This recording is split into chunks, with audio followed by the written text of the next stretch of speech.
Anda masih bersama kami, Gubernur Sulawesi Selatan Syahrul Yassin Limpo yang merupakan kakak kandung dari anggota DPR fraksi Partai Hanura Dewi Yassin Limpo menegaskan bahwa pihak keluarga akan menghormati proses hukum yang berjalan pasca penangkapan Dewi oleh KPK.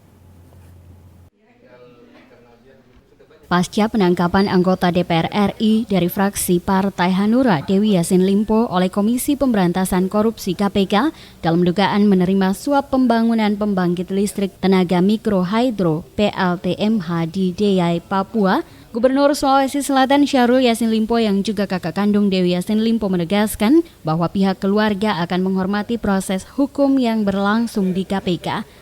Masalah yang menimpa Dewi Yassin Limpo adalah masalah hukum yang harus dijalani sesuai hukum yang berlaku dan diharapkan semuanya berjalan lancar dan adil. Syahrul mengatakan hingga saat ini pihak keluarga sama sekali belum dapat menghubungi Dewi Yassin Limpo sehingga belum ada kejelasan. Namun kasus ini dipastikan tidak terkait dengan proyek yang ada di Sulawesi Selatan.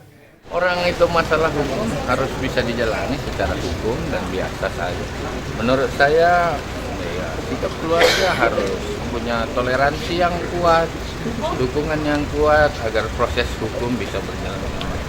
Ya tentu saja sebagai keluarga ada keyakinan karena lokus delikti dari katakan penyuapan itu kan berbeda dengan penangkapannya Dewi. Jadi bukan OTT, tetapi itu kan multitafsir, ya. Oleh karena itu sikap keluarga tidak mau mempengaruhi proses hukum, kita legowo aja, tapi seperti itu.